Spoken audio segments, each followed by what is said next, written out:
Hi, welcome to Healed Whole Called. Today's conversation is one of love, loss, and beautiful ways we carry people forward, even after they're gone. I'm joined with Katrina Byrd, a writer, playwright, and ALS advocate whose life was deeply shaped by her partner of 23 years, Dora. After walking through Dora's journey with ALS and ultimately losing her, Katrina turned her grief into advocacy, using her voice, her creativity, and her story to bring awareness and honor the life they built together. Also the creator of a bold and expressive alter ego, the Boa Flouncer, a reflection of her joy and personality and the spirit she and Dora shared. Katrina, I'm so glad to have you here with us today. I'm so glad to be here. Thank you so much for having me. You're welcome. Can you share with everybody where you're from? I'm from Jackson, Mississippi. I was born here and I still live here. Oh, Uh, all yes. right. So can you start by sharing a little bit about your life with Dora and what those 23 years meant to you? Yeah, well, we met, we were doing AmeriCorps, which is pretty much a domesticated Peace Corps. So we were working in an inner city neighborhood here. Dora was rehabbing houses, and I was teaching GED classes and in charge of the neighborhood newsletter. Mhm. And we kind of caused quite of a stir because Dora was white and I was black. And then Dora was 25 years older than I was. So she was Oh, 50 and I was 25. So she was a massive cougar. But we hit it off really good. We just started spending a lot of time together. The other thing is I'm visually impaired, so I don't drive. So she would take me, to the grocery store and places like that, and our friendship developed. So a group of us at the job decided we wanted to go see soul food, and so Dora and I were a part of that group.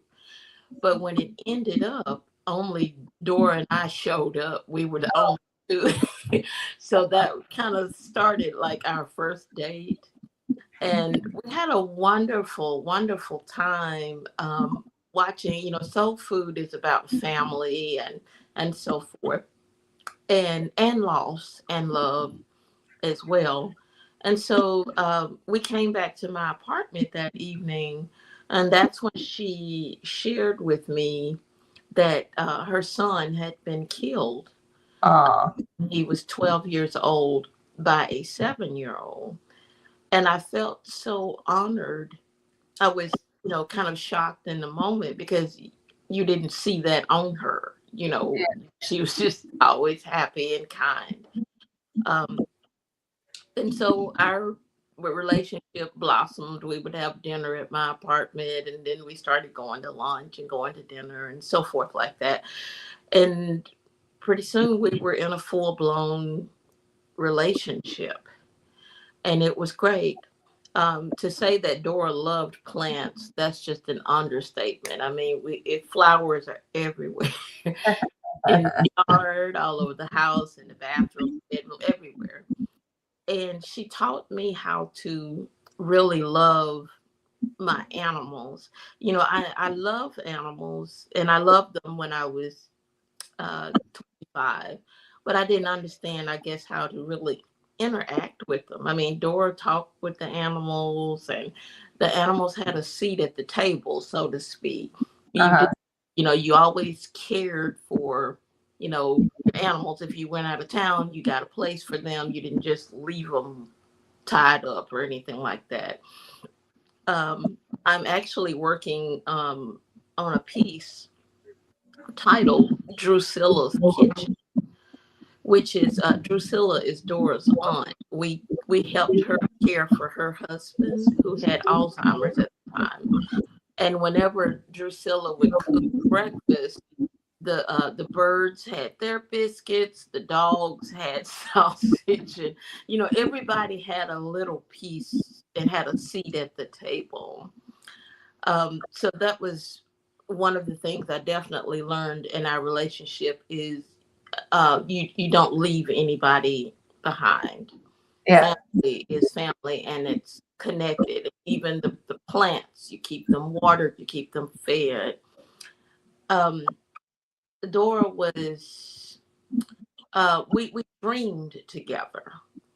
So I remember one, and we lived under the poverty line. So but we would shop at Kroger, and you walk to Kroger, they would have their spring, chairs and tables and all this kind of stuff outside. And we saw these zero gravity chairs that we really, really loved, but they were at the time $120 a piece. And Uh-huh. we didn't want to buy one. We wanted to buy two, so we both could have one. And one day we went there and they were half off, and we were able to afford them, and we bought two. We were so excited. Then we were kind of nervous because we didn't want to sit them out in the yard and have someone steal them. So we set them up in the kitchens. and we have a very small kitchen. But we would sit in those chairs on Saturday mornings, and we would have our tea, and we would pretend that we were rich people out on vacation and enjoying the beach, and just dream and talk about what we were doing as those rich people. So I learned how to dream with her. Wow, that's beautiful. So when ALS became a part of your, both of your story, how did that begin to shift your world and your perspective? She was diagnosed with ALS on November 18th, 2019. And in the doctor's office, when he said you have 2 to 5 years to live, Mhm. I automatically took the longer. So she has 5 years. We're going to make the best of those 5 years. We're going to get out here. We're going to do everything in our dreams. Uh-huh. And that just was not working. We couldn't, because we couldn't navigate the medical system, and she was quickly progressing. Mm. So we had to make the best of what we had. Yeah. She was in the hospital 4 times between November 1st and January 1st. Mm. So when we go to the hospital, I have we had bought a radio. We have a lot. If I had $1 for every song we have in this house, I'd be rich. But we bought a radio, which I actually have here. It's by Ryobi, Uh-huh. and it's portable, and it's battery operated. And we had 3 batteries, and I would stay at the hospital for 22 hours a day, and came home for an hour to check on the dogs and to get a fresh battery. So in the morning, we listened to 96.6, which is a country station. And in the evening, we listened to 107.5, which is rhythm and blues and slow. So that's how we created, you know, ambience in our hospital room. I always took peppermint oil, and I kept the room clean because the cleaning solution that the hospital used, it was too strong, and it affected her breathing. And Sure. so I would change her bed, mop her floors, put the dirty clothes. I did everything. Mm. We would let the light in. So a lot of hospital rooms you go into, it's dark. We kept our blinds open, and um, when she felt like it, we would sit on the couch together instead of her being in the bed. Yeah. And she was tired, and she of course got in the bed. Um, but yeah, that's kind of how we kept things alive. And when we were home, we would sit outside, we planted pansies, Yeah. watch the daffodils coming up, and watch the camellia bush, pull buds on the camellia. And she actually started some celery, pink celery. We had decided we wanted to start growing different types of plants. So how long was it that she lived after her initial diagnosis? 76 days after diagnosis. Oh no. Yes. So I And have a question, and so okay. I have a friend of mine that has ALS, and they gave her 9 months, but from onset of diagnosis, so she thought she had had it for several years, but God has kept her alive now 2 years. So we can never know when our time is. My question is for you: did she have symptoms for years before? It's a very difficult disease to diagnose because they have to Uh, rule everything else out before they find out that that is the one that's causing the issues. yes, it's a diagnosis of exclusion. And yes, Dora did have some symptoms. We just didn't know what they Yeah, were. We didn't yeah. know what we were looking at. Actually, I'm preparing to go to Washington, D.C. For the big I Am ALS flag event Okay, on the mall, May 6th through May 9th. okay. And they plant 6,000 flags, and each flag has a name of a person living with or who has passed from ALS Hmm. on the flags. And we have speakers, there are going to be storytellers, and a huge advocacy push. So I'm going to go to Capitol Hill and speak with my Congress people about becoming co-sponsors of Act for ALS, which Oh, was, good. yes, Act for ALS was passed in 2021. I watched as President Biden signed it into law, and now it's coming up for renewal. Uh-huh. And we have to get people to co-sponsor. So the bill is now in the House, and we're pushing for people to ask their representatives to co-sponsor. Mm. So it was signed into law in 2021, but it has an expiration date. Yes. Okay. Um. So what led you to step into advocacy after Dora's passing? What was it that was obviously, she didn't live super long afterwards, 76 days. And, knowing what my friend's going through, it's, it isn't easy, and the spectrum is very wide on everyone's experience on what happens. So is that what led you into stepping into advocacy for ALS and other things? What led me um, was that, so when Dora died, her family was angry.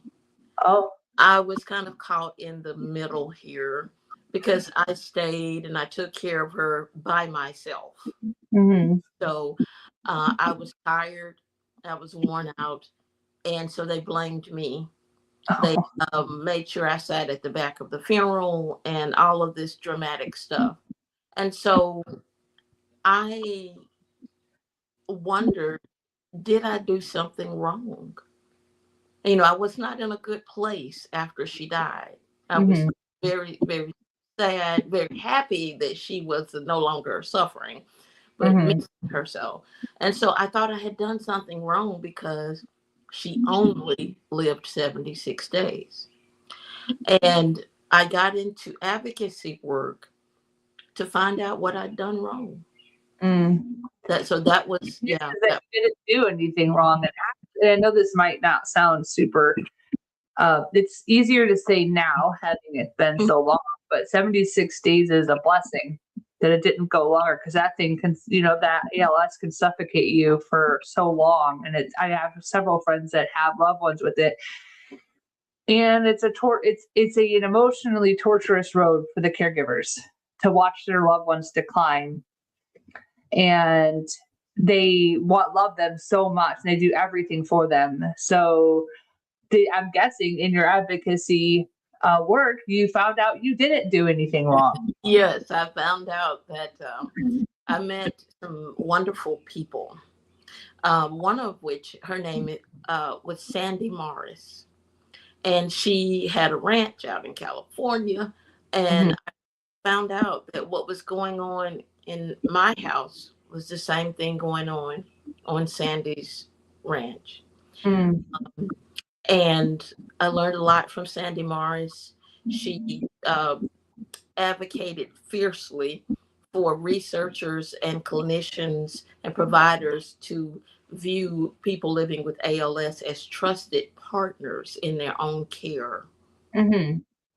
And so that's the point from where I advocate. Yeah. And then I mean, I have so many. I've met so many wonderful people. Shelley Hoover is also a very amazing ALS advocate and veteran living with ALS. I've learned so much from watching her legislatively, watching her even like on a personal scale when she is just loving people and thanking people even amidst this disease and starting new things. Right. Oh, that's great. So, how do you continue to carry Dora's presence and legacy with you in your life today? Well, through my advocacy work, um, through my writing, Dora, Mm-hmm. one of the first things that so first when we first met, she taught me that quality of life was better to her than quantity. Mm-hmm. And the second thing is I'm a good writer. And so she spent years trying to convince me of that. That's So, awesome. and uh, she helped me get to the I had dropped out of school, and so I thought that was it, that I was just going to be a dummy. And but she says no, you can try again. And so I enrolled in Millsaps College, where I received a liberal arts education, a degree in history. And at Millsaps they have writing across the board. In every class you take, you write. And then a few years later, Dora sent me an email and said, hey, they're opening up a low residency program at Mississippi University for women, Mm-hmm. for writers and creative writing. So you need to be a part of that. And I said, well, I can't see, I can't get up there. I don't have a ride. I'm going to be a burden to the cohort.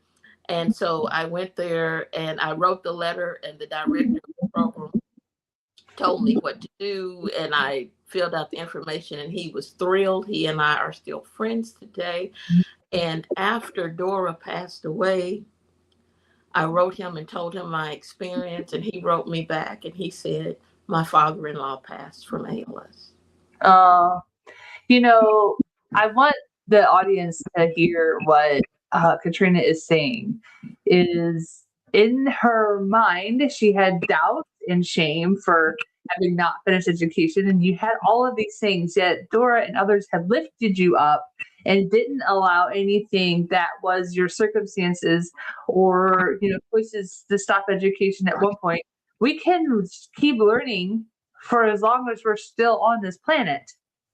And now, even with technology, there's nothing stopping us from doing anything. There's no disability that can stop us from achieving any goal.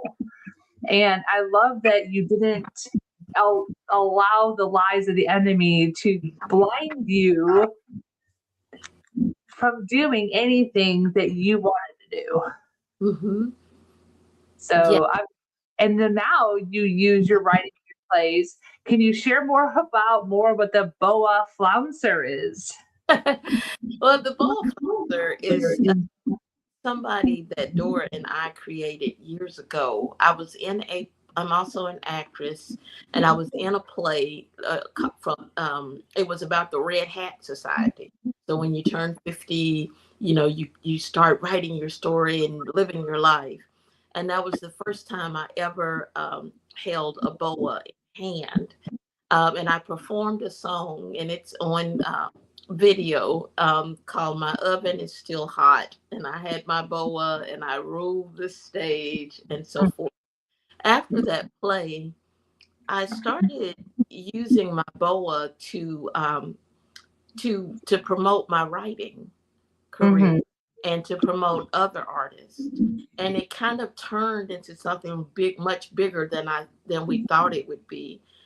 When people um, would request me to wear my boa to their loved ones' funerals and to birthday parties, and to, perform at different places. And then she became definitely a social media inspiration. So with social media, I can do, most of the time when I talk with people about social media, they say, "Oh, I don't do social media because it's just a bunch of arguing or whatever." I don't have that experience. I don't either. I share positive things on social media, and that's what the Boa Flouncer does. Oh, that's beautiful. So I would love for you to speak directly to the person listening right now who is grieving and wondering how to keep going. Um, don't Your loved one loves you. You were given this beautiful gift to care for this person and help them transition. And you're not to be punished.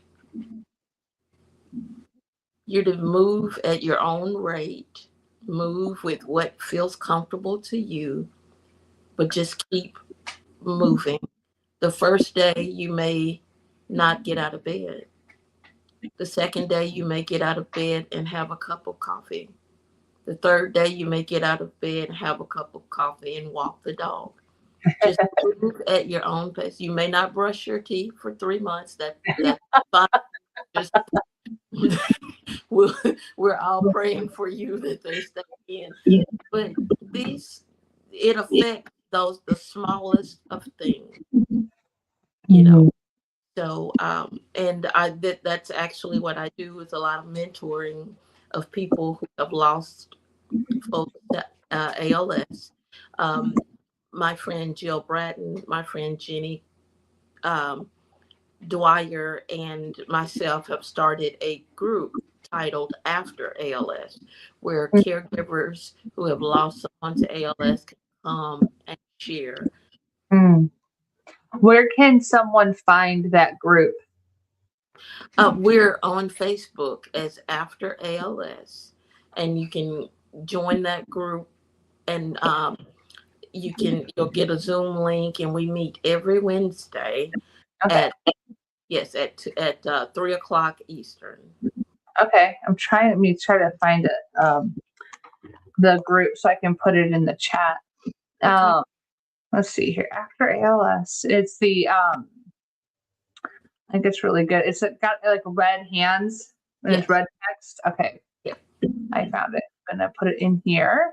And I really appreciate you sharing your testimony and being so real and raw about your experience. And anyone who's going through any sort of grief, it is can be super challenging, especially if you've been on the journey of watching your loved one deteriorate over time for years. Um, 76 days is a long time. And I know some people, it's literally been years and they don't want to let their loved one go. So if you are in that place, I'd love for you to reach out to Katrina on Facebook, join her. I'm sure is there an advocacy group that they can join during the ALS journey that you know of? Yeah, there are several advocacy groups. So I advocate right now with at the ALS Hope Foundation. I Mhm. serve specifically on the Veterans Living with ALS team. And then there is Les Turner Association, ALS Foundation. Okay.